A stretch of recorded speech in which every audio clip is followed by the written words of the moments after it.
Thank you. Alan Whittington from the Institute of Transport Administration. Very, very basic and very simple technology that we've had for a long time is becoming rather annoying, I think, to a lot of people. For years, we've had notices on our motorways with signage giving us instructions to slow down. They are nearly always set so low that people completely disregard them. We're now getting signage on motorways and other major roads telling us of problems ahead, which, if they're not used to tell us about problems ahead, have things like don't drink and drive, fasten your seatbelt, things that generally we know.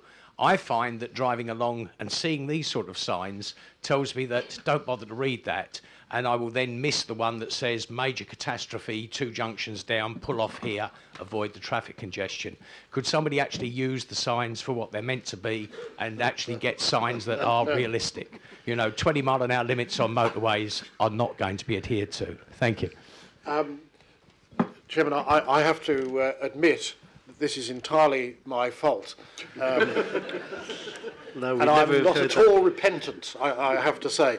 The variable message signs that are on lots of our motorways, now not all the motorway system, were there to provide good quality information to the driver. The police used to operate those signs that were down the middle of the road, and they were always about 3 hours out of date. And the police themselves said, well, we've got better things to do. And you know, I agree with that. They had got better things to do. So it was put over to civilians who actually were dedicated just to look at the signs and make sure they were contemporaneous. So the signing that I've seen, for example, on the M42 and the active traffic management there is excellent. It is totally contemporaneous, and they're looking with cameras to see what's happening on the road, and the message you're getting is good. I felt, as we'd spent these multi-millions of pounds on these variable message signs, and they are expensive, aren't they? Brian, they're very expensive. We would put some other messages up, and the feedback we had generally to the Think campaign, which is the most recognised brand in the whole of the country. Think is recognised by more people than any other brand message, is that we'd put up some slogans like don't drink and drive, don't phone and drive, etc., along with some of the other signs. Generally that's been popular with motorists. I like them, even if the apostrophe isn't always put in the right place, but I like them, and I think it's a good idea to remind people of things like that occasionally. Kevin, you were going to say something. Yeah, I think that the key is that they need to be accurate and reliable. I mean, I've been on motorways where I've been stationary in traffic for 10 minutes and the variable message sign is telling me to stay below 40. Yeah. And that is frustrating. But as David has just said, it can work extremely well. And the M42 scheme is a very good example of the amount of information and accurate information you get on that stretch of the motorways is absolutely brilliant. So it can work, but it does need to be accurate. Yeah, I can certainly live with the sort of don't drink and drive messages, especially at certain critical times of the year.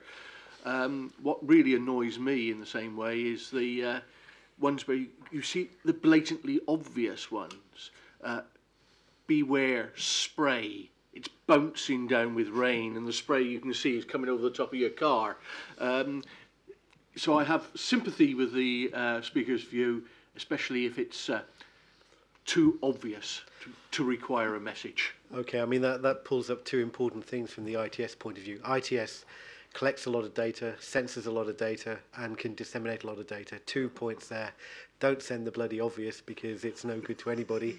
And B, make sure that what you do give is right, because if you start giving untimely, incorrect, inaccurate information, your whole system falls down, and that's true of anything.